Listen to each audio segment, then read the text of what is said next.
Hello student, पिछले video में आप लोगों ने बाइनरी ऑपरेशन यानी कि द्विआधारी संक्रियाओं का अध्ययन किया था। तो उसके कुछ गुण मैंने आपको बताए थे, जिसमें एक था कम्यूटेटिव प्रॉपर्टी यानी कि क्रमविनिमय नियम और एसोसिएटिव प्रॉपर्टी यानी कि सहचर नियम। उन्हीं में से दो गुण महत्वपूर्ण गुण होंगे। एक है तत्समक अवयव यानी कि आइडेंटिटी एलिमेंट, और दूसरा है व्युत्क्रम एलिमेंट यानी कि आपका व्युत्क्रम इनवर्स निकालना। किसका? बाइनरी ऑपरेशन के अवयव का। तो क्या होता है आइडेंटिटी एलिमेंट? तो आपने बहुत छोटी क्लासों में देखा होगा कि किसी संख्या में जीरो को जोड़ दिया जाए तो उसके मान पर कोई प्रभाव नहीं पड़ता, या किसी संख्या में 1 से गुणा कर दिया जाए तो भी उसके मान पर कोई नहीं। तो ये दोनों तत्समक अवयव कहलाते हैं, जीरो भी और 1। जीरो को हम लोग बोलते हैं योगात्मक तत्समक और इसको बोलते हैं गुणात्मक तत्समक। ऐसे ही इनवर्स होता है। इनवर्स क्या होता है? जैसे मान लीजिए 3 है, 3 में ऐसी संख्या को जोड़ा जाए जिससे कि जीरो आ जाए यानी कि योगात्मक तत्समक आ जाए, आइडेंटिटी एलिमेंट आ जाए, ठीक है, लेकिन प्लस का। तो 3 में -3 ऐड कर दिया जाए, जोड़ दिया जाए तो हमको 0 मिलता है। इसलिए 3 का आइडेंटिटी आपका योगात्मक जो व्युत्क्रम होगा वो -3 होगा। ऐसे ही इसका गुणात्मक व्युत्क्रम होगा 1/3। यानी कि व्युत्क्रम वो राशि होती है जिसको उसके साथ ऑपरेशन करने पर आपको हमेशा आइडेंटिटी एलिमेंट यानी कि तत्समक अवयव देती है। अब जनरल रूप में बाइनरी ऑपरेशन में इन दोनों की डेफिनेशन यानी कि आइडेंटिटी एलिमेंट और इनवर्स की परिभाषा कैसे दी जाती है, क्योंकि हर जगह 0 और 1 ही आपके तत्समक होंगे ऐसा जरूरी नहीं। तो इसकी जनरल डेफिनेशन है, मान लेते हैं मान लिया हमने कि E be the identity element. E क्या है? तत्समक अवयव। हमने मान लिया तत्समक अवयव को बाइनरी ऑपरेशन में हम लोग ई से प्रदर्शित करते हैं। चलिए ई हमने मान लिया। अब ए का ई से ऑपरेशन किया जाए या ई का ए से ऑपरेशन किया जाए, और ऑपरेशन करने के बाद जो मान है वो अगर ए के ही बराबर आ रहा है तो हम ई को क्या बोलते हैं? तत्समक बोलते हैं। यानी कि अगर ई तत्समक अवयव है तो ए का ई से, ई का ए से, दोनों ही कंडीशन में ऑपरेशन करने पर ए ही आना चाहिए। यानी कि क्रमविनिमय नियम का पालन भी करना चाहिए, कम्यूटेटिव प्रॉपर्टी को भी फॉलो करना चाहिए। ऐसे ही अगर इनवर्स की बात करें, मान लेते हैं B be the inverse of A, यानी कि मान लिया गया कि बी क्या है? ए का इनवर्स है।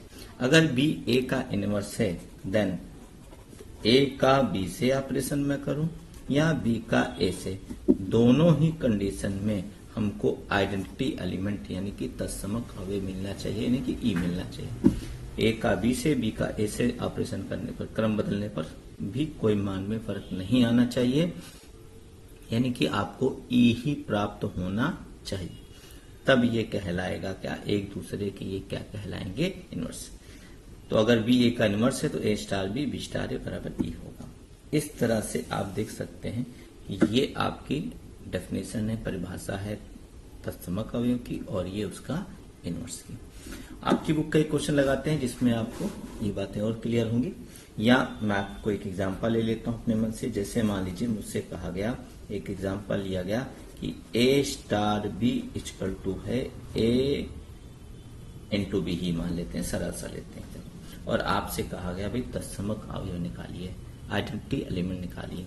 तो आप कैसे निकालेंगे? आपने मान लिया कि ई क्या है? एक तत्समक अवयव है, आपने मान लिया। तो इसका मतलब A star E equal to E star A का मान किसके बराबर होगा? एक के। अब इन दोनों में से कोई एक पहले ले लीजिए। जैसे मैंने ले लिया ए स्टार ई ले लिया, और बराबर ये ए लिखा रहने देंगे। ए स्टार ई का मान कितना होगा? ए स्टार भी कितना दिया गया है? ए इंटू बी, यानी कि स्टार का मतलब दोनों का गुणा। तो यहाँ भी स्टार का मतलब दोनों का गुणा, यानी कि ए इंटू ई। ये ए एक कट जाएगा तो ई बराबर कितना आएगा? 1। यानी कि यहाँ पर तत्समक अवयव क्या आता नजर आ रहा है। इसको भी सॉल्व करके देखेंगे। ई स्टार ए बराबर ए को भी सॉल्व करेंगे, स्टार का मतलब गुणा, ए कट जाएगा, ई बराबर 1। अब यहाँ पर एक चीज को नोटिस रखना है, वो क्या कि यहाँ पर कुछ शर्तें होती हैं जिसको ध्यान में रखते ही तत्समक अवयव परिभाषित होता है। मान लीजिए यहाँ पर डोमेन में वन ना हो, मतलब समुच्चय ऐसा दिया गया जिसमें वन हो ही ना, तो आप क्या कहेंगे, क्या तत्समक अवयव होगा? तब कहेंगे आप तत्समक अवयव नहीं होगा। मान लो समुच्चय बनाया गया ऐसे 2 3 4 ऐसे बनाया गया, तो अब आपका ई का मान तो 1 आ रहा है और दिए गए समुच्चय में 1 है, ये नहीं है। इसका मतलब तब आप लिखेंगे कि यहाँ तत्समक अवयव यानी कि आइडेंटिटी एलिमेंट एग्जिस्ट नहीं कर रहा है, अस्तित्व नहीं है, क्योंकि वो दिए गए समुच्चय में नहीं है। लेकिन अगर दिए गए समुच्चय में 1 है तो आपका ये तत्समक अवयव 1 हो जाएगा, ये आपका आंसर हो जाएगा। ध्यान देना है कि ए स्टार ई स्टार ए दोनों ही कंडीशन में मान क्या आना चाहिए, सेम नहीं आया तब भी तत्समक अवयव एग्जिस्ट नहीं करेगा। अब बात करते हैं इनवर्स की। तो आपको इनवर्स के बारे में बात करते हैं, तो इनवर्स कैसे बताएंगे देखिएगा। मान लिया कि बी ए का इनवर्स है, अगर बी ए का इनवर्स है तो कैसे लिखेंगे, ए स्टार बी बराबर बी स्टार ए बराबर तत्समक अवयव। इनमें से एक पहले लीजिए, ए स्टार बी बराबर ई ले लिया। ए स्टार बी का मतलब क्या लिया था मैंने एग्जांपल में, ए इंटू बी, और ई का मान कितना है, तो बी का मान कितना है 1/a, ये इनवर्स हो गया। ऐसे ही अगर आप बी स्टार ए का मान निकालेंगे तब भी पी बराबर कितना आएगा 1/a। अब यहां भी देखिए इनवर्स जो भी है दिए गए समुच्चय में होना चाहिए। अगर मान लो दिए गए समुच्चय प्राकृतिक संख्याओं का है तो आप जानते हैं प्राकृतिक संख्याएं भिन्न में नहीं होती हैं, इस वजह से ये आपका इनवर्स एग्जिस्ट नहीं करेगा, अस्तित्व नहीं होगा। यानी कि जो भी आप इनवर्स या तत्समक अवयव निकालें वो डोमेन में होना चाहिए, डोमेन के बाहर नहीं होना चाहिए, डोमेन के द्वारा स्वीकार होना चाहिए।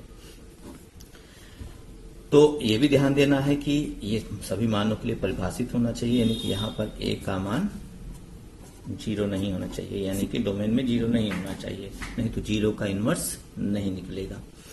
तो अब मैं आपको आपकी बुक का एक एग्जांपल लेता हूं। जैसे आपका 1.4 एक्सरसाइज का क्वेश्चन नंबर 6 है, आपका दिया गया है, आपको बाइनरी ऑपरेशन दिया है, ए स्टार बी बराबर LCM of A and B, यानी कि यहाँ पे स्टार का मतलब है कि इन दोनों संख्याओं का लघुत्तम समापवर्तक यानी कि एलसीएम निकालेंगे। और आपको करना क्या है, कई सारे पार्ट है। तो पहले पार्ट में कह रहा है कि फाइंड 5 स्टार 7। इस तरह के क्वेश्चन तो कंपटीशन वगैरह में भी पूछ लिए जाते हैं, सरल सा जो टैटूट जैसे एग्जाम होते हैं। तो स्टार का मतलब क्या है, एलसीएम। तो 5 and 7 का आप क्या निकालेंगे, एलसीएम।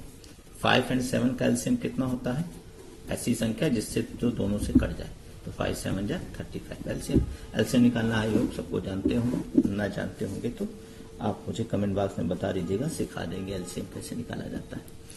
अब पूछ रहा है ये कम्यूटेटिव है कि नहीं, मतलब क्रम विनिमय नियम का पालन कर रहा है कि नहीं।